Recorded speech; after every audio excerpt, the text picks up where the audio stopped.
What's up guys, Deal here from ProNDC. Welcome to a build video for The Elder Scrolls Online. Today I want to show you my build video for the Magicka Dragonknight for the update 1 Tamriel. This is my very first English build video, and yeah, people told me, Deal, you make a lot of nice ESO videos, but I don't speak German, so why don't you try and do some English videos? And yeah.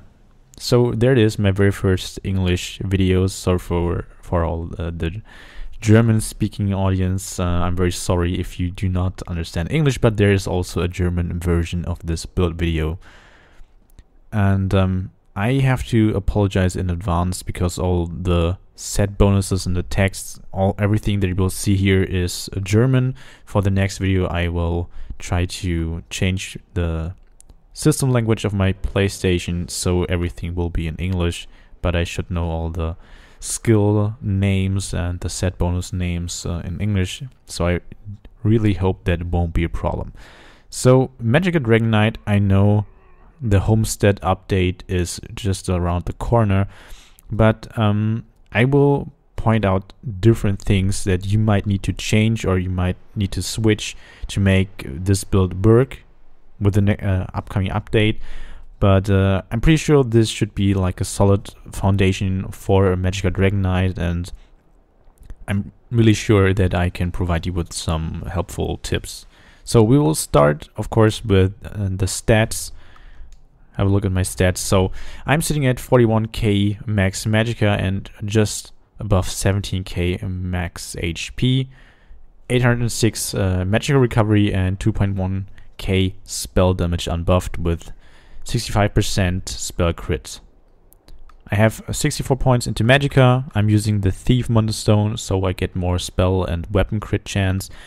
Max health, max Magicka buff wood. I am a vampire, phase 4. For some content you do not want to be a vampire, and a vampire is not necessary. It helps, however, a bit with resource management, and in some trials it can be really handy, especially for hard mode content because of the passive, the undead passive, where you take less damage when your HP drops. For example, for Veteran Morph Lorcash hard mode, it's really nice. But for example, for Helra second boss or for the mage at the archive, and execute phase, it's pure flame damage, so you take a lot more damage. You might want to use the event buff food to get rid of the vampire temporarily, or yeah, suck out some NPCs. But anyway, vampire is not needed. Thief Moonstone, and let's have a look at my gear. So currently I'm using in my back bar Maelstrom Inferno Staff. It gives me 189 more spell damage, and of course when a target is affected by the elemental blockade, I will deal 1341 more damage with my light and heavy attacks, which is really nice. It's imprecise, unfortunately, but you wanna have a sharpened one. If you have a sharpened one, use it, definitely. The thing is, when you're on your back bar and you cast skills, and you bar swap after that, you always have the penetration from the bar that you casted the skill on. So this staff here is precise, this one is sharpened. So my blockade and my eruption and all the other skills, they do less damage because I have the penetration value that is on the back bar. If it was sharpened, I would deal more damage. Well, that depends. If the enemy, if the boss has 0 resistance, it doesn't matter. But usually that's not the case, so sharpened would be better in most situations, but for like AoE spam or trash mob fights, if you spam pulsar, precise is not that bad. But if you have a sharpened staff, use it. The other staff is an infallible ether staff and sharpened. Of course, with the spell damage glyph, increases spell and weapon damage for 5 seconds by 348. This has around, I think, 10-second cooldown, so 50% of the time this glyph should be active. The set bonuses are spell crit, Minor Slayer, which gives you 5% more damage against bosses and every other NPC enemies in dungeons and trials, and of course 129 spell damage. And we're wearing 3 jewelry pieces of the Infallible Ether. Of course, everything is arcane and everything is enchanted with spell damage. You get this set from the Archive, Helra, or Sanctum Ophidia. At the end boss, you can get the gold jewelry if you complete it in hard mode. If you just complete it in veteran mode, I think it should be still gold. And if you farm it, you can get it in, I think, in blue. And the weapon always drops at the last boss. If you're lucky enough, you can get this staff. Maelstrom staff is, of course, from the Maelstrom Arena. For the 5-piece set, I'm wearing Burning Spellweave. This set drops in City of Ash 1 and 2. I personally farmed everything in City of Ash 1 on a normal with a couple of friends. Just go there. The bosses are pretty close to each other. It's way faster than City of Ash 2, and farm the shit out of the dungeon until you get every single piece in Divines. Now you need Divines to increase the effect of the Mundstone. And yeah, as you can see, I have everything in Divines and Legendary gear.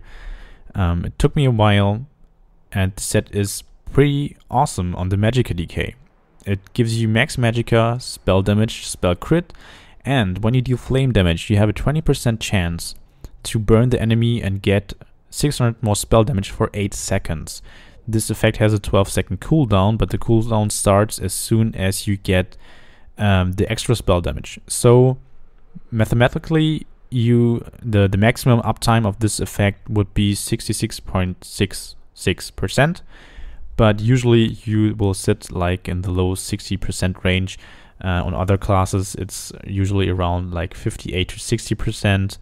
With a decay, as you actually only use flame damage, should be a bit higher. But the set is really, really nice, especially in dungeons and in trials. And of course, there are other sets like Mother's Sorrow that has like max magic and 3 spell crit bonuses, which is also really nice. And of course, Twice Born Star. Twice Born Star, I will show it to you. I don't have it in my inventory right now. Twice Born Star, we have the legs of the Twice Born Star. It gives you max HP, max Magicka, max stamina, and you can use 2 Munder Stones at the same time. This is a craftable set. So if you're using a monster set and you only have it in the helmet and the shoulder and light, you can craft the Twice Born Star like a medium legs and a heavy chest, and will be totally fine, and you can get the Undaunted passives from that. Twice Born Star will outperform Burning Spellweave if you have a Major Force uptime of 60% or more. For the people who don't know it, I know the text is in German, but Major Force, you get it from the aggressive Boarhorn, from the Assault skill line. So the ultimate is the Boarhorn, and you can morph it to the aggressive Boarhorn, and you will deal 30% more crit damage for 9.5 seconds. This is pretty high and works really, really well with Twice Born Star. But you need to maintain the buff for 60% of the boss fight or more, and only then will Twice Born Star outperform Burning Spellweave. If you're around 50%, Burning Spellweave will be equal to Twice Born Star. The differences should be very minimal. And if the Warren uptime or the Major Force uptime is less than 50-40%, then Burning Spellweave will be better in like almost any case. So set options would be Mother's Sorrow, Twice Born Star, and Burning Spellweave. Of course, you could also use the Silk of the Sunset. I'm not sure if I have armor pieces. Yeah, I do. Gives you max health, max Magicka, spell damage, and your flame abilities get an additional 400 spell damage constantly. You could use that on the body as well if you do not want to farm Burning Spellweave. I believe it drops in Stonefalls. I'm not sure. And yeah, that would also be a viable option. For monster set, we're using Grothdar, of course. So you can see what I'm showing you right now is not anything unique or anything new. But I just saw that I didn't upload any Magicka Dragonknight build video for one Tamriel, so I thought I should do it. So Grothdar, of course, gives max Magicka, and when you deal damage, you can summon like this, I don't know what's called in English, this AoE flame thing around you, and it's active for 5 seconds, 8 meter radius, and it deals flame damage, almost 3k flame damage, non-crit, and can occur every 10 seconds. Single target, it's pretty nice. AoE wise, it's awesome. It deals a crap ton of damage, and you should really use it. As a Magicka Dragonknight, you're in melee range anyway, so if the off tanks in the trial pull all the adds to the boss, you will deal really crap ton of AoE damage. So these are the sets I'm running. Grothdar drops in Vault of Madness, the head of course, and you have to do the Undaunted daily pledges and to use the keys to get the Grothdar shoulders. You could also use Vulcan Scoria. I'm not sure if I have it with me right now. Yeah, I do. Vulcan Scoria would be also an option. It gives you max HP, and when you deal damage with the damage over time effect, you have a chance of 8% to summon a meteor that deals 12k flame damage, and all the enemies within a 5 meter radius get an extra 5.6k flame damage, and this can occur every 5 seconds. And this set has been buffed with one Tamriel, and it's really strong as well. But you miss out on the max Magicka set bonus, so your base damage would be a bit lower. But anyway, that's it for the sets. Let's hop right into my skill setup. So my front bar, I'm switching things around a little bit. This would be my bar for the Homestead update, because I put Force Pulse on the bar, on the front bar as well. I believe that you need to have one Destro Staff ability slotted to get the extra bonus. So they will change some stuff about the passives. I think Trifocus. Currently, Trifocus only focuses on heavy attacks. So they will switch that, and Inferno Staffs will give you 8% more single target damage.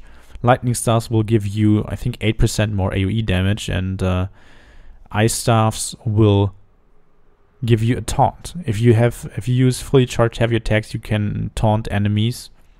This is also pretty interesting. I'm not sure if this will change tanking in any way. I'm not sure, but some of the passives will get some changes with the next update, and I think you need to have one Destro ability slotted on the front bar.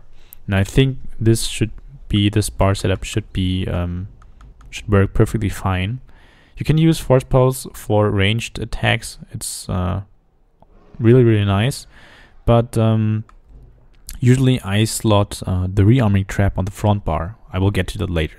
Just showing you the skills. So I have Molten Whip as my main spammable ability. Then I have Engulfing Flames. This is really important. It needs to be on the boss 100% of the time, because when the boss is hit by the ability, it will get 10% more flame damage from every other source.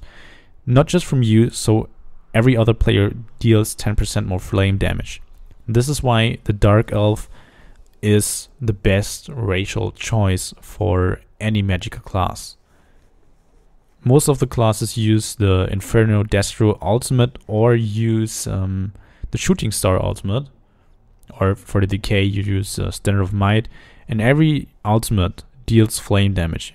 most of the other players like Magicka Nightblades and Magicka Storks.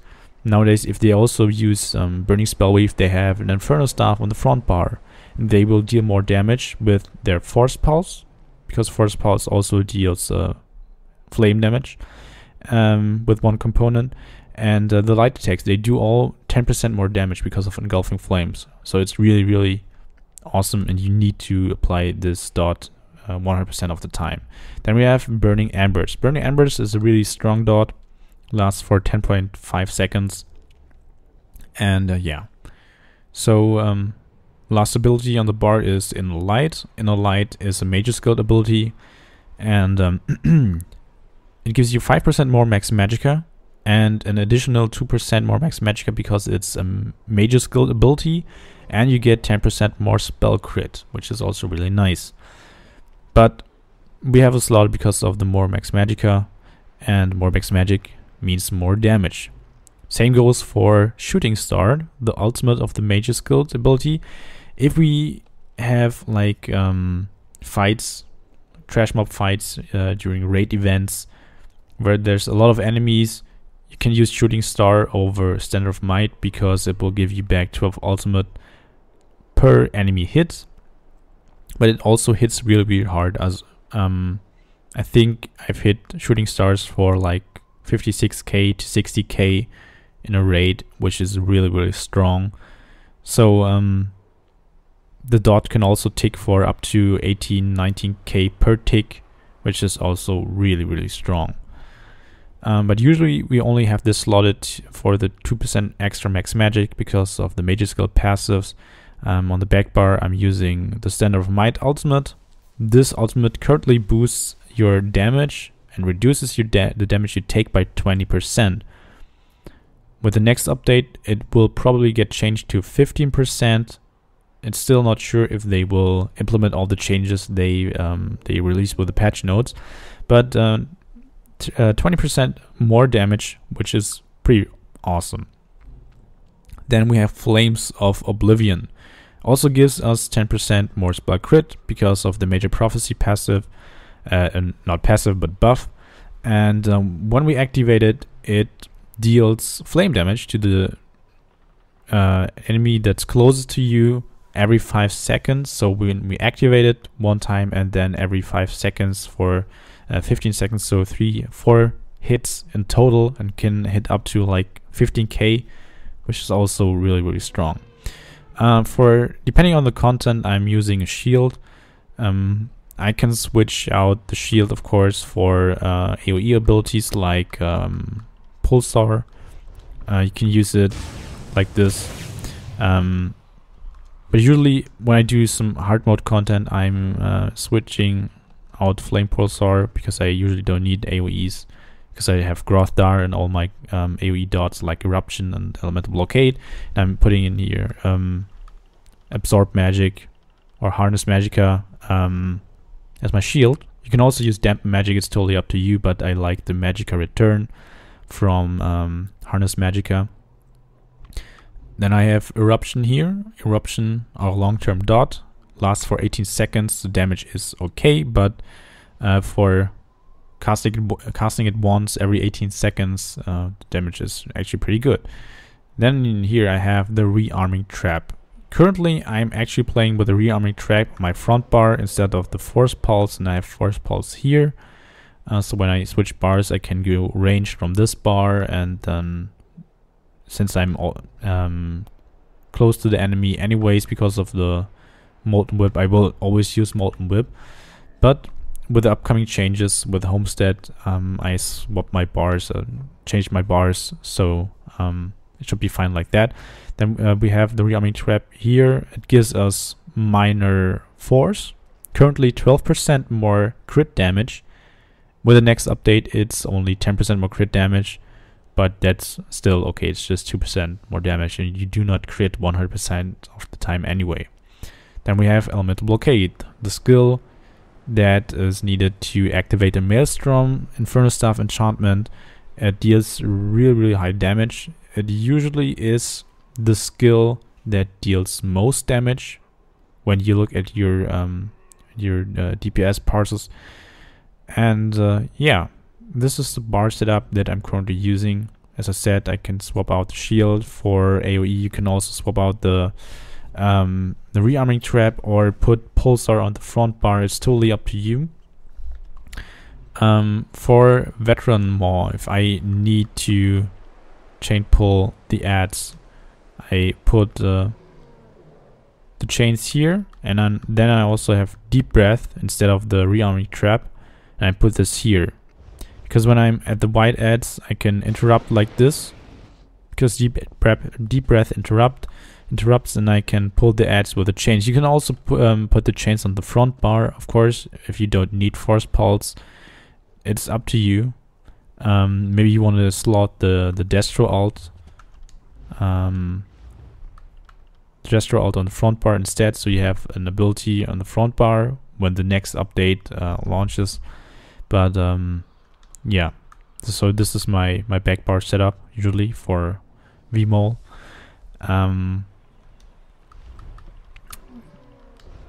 You're not surprised that my skill isn't morphed. They changed the ability and they replaced it. So when I remorphed for PvE or PvP, the skill got set back to level 1, so I need to level it again. So that's for the skills. I'm not sure if I left anything out. I don't think so. So now for champion points. We'll start with the green champion points. We put 100 points into the mage for maximum cost reduction, 16%. You always need to put 100 points here. If you have 100 points, put them there. Cost reduction is far more valuable for the magic decay than recovery. And this, yeah, we put the rest of the points, 87 points, into Arcanist. Arcanist, I'm not sure if it helps a lot because your recovery is so low that you do not boost it by much by putting a lot of points to here. So you can put points into tenacity, you can put points into block cost reduction or into tumbling. It's totally up to you, but you should at least put 30 points into here or tenacity because of the synergizer passive. Each time you activate a synergy, you get 2 ultimate, which is pretty damn awesome. You need that. And yeah, so at least 30 points into this tree, and then the rest is totally up to you. For the red tree, I cannot give you any like real recommendation. You should either put points into spell shield, elemental defender, hardy, and quick recovery. The thing is, depending on what content you're playing, like Sanctum Fidia or Therian Archive or Veteran of Lockhart, you need to put points into different trees. So, for example, the last boss, the Rakat fight, you do not have any physical damage except for the Hulk. But usually if the tanks don't mess it up, you shouldn't get hit by the Hulk anyway. So you do not need points into Hardy at all. You can put them all into Elemental Defender, Quick Recovery, and Spell Shield to maximize your spell resistance and reduce the magic damage that you take by 25%. But anyway, just try to figure out what type of damage you take from what enemy, or depending on what trial you are, and then put some points into there and you should be totally fine. For the blue tree, this is the important tree. I have 47 points into Thaumaturge, so I'm boosting my damage over time effects by 14.7%. I have 1 point into Staff Expert, and then I have 42 into Elfborn and 97 into Elemental Expert. 97 into Elemental Expert because every skill that we use, except for the Beast Trap, it gets boosted by an Elemental Expert, and we do have a lot of dots, sure, but all our whips and light attacks do not get boosted by Thaumaturge. So I'm putting more points into spell elemental expert, and of course 42 into Elfborn to get more crit damage to boost our crit modifier. Make sure to hit a jump point. 42 should still be a jump point. I'm not sure if there were any changes. I haven't heard of any changes, but yeah, it should be fine like that. So that's it for CP, for skills, and for gear. I'm not sure if I mentioned I'm a Dunmer. I'm a Dark Elf. Dark Elf gives you 9% more max magic, 6% more max stamina, and 7% more flame damage, more flame resistance, and 2% more damage on the other two elements. This is the best race you can choose. You can also go High Elf. It's also okay like that, but trust me, pick a Dunmer. It's better for Magicka Decay. So that's it for today, guys.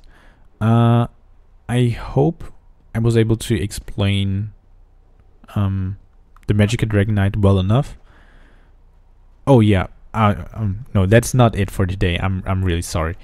Of course, the skill rotation. So, depending on how you want to start your fight, usually when I do not use a shield and I do not use pulsar, I slot Inner Light, of course.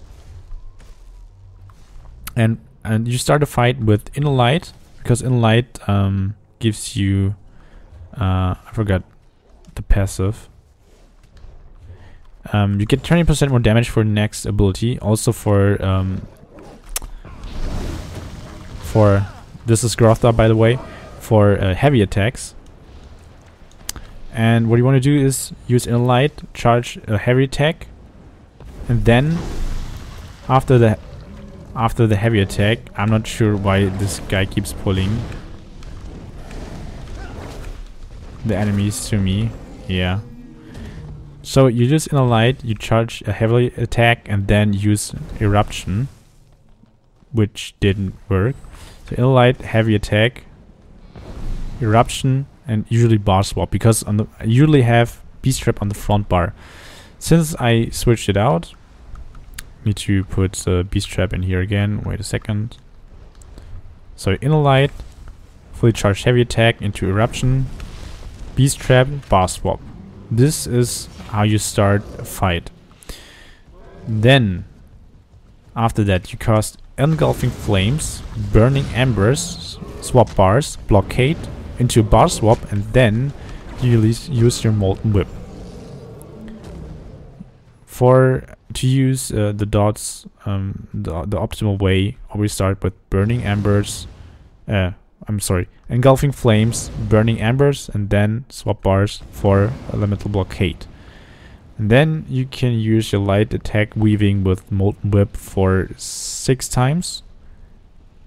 Then reapply your dots, Engulfing Flames, Burning Embers, Elemental Blockade, and then you use it 3 more times, and then reapply your Eruption, your Beast Trap, and of course your Flames of Oblivion.